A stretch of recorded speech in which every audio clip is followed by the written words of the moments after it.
The African Union mission in Somalia is engaged in many different tasks to make sure that they protect women and children against conflict-related sexual violence.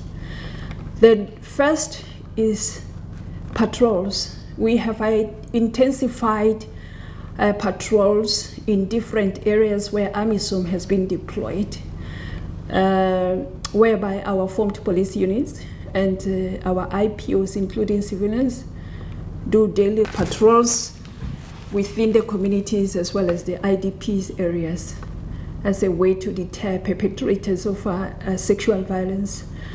We have also done a lot of capacity building activities targeting perpetrators of this sexual violence, as they have been named in the report of the Secretary General of the United Nations. So we target Somali security forces. We also target AMISOM uniformed personnel. We target also civil society organizations, land ministry, because we understand it is a collective effort to address conflict-related sexual violence.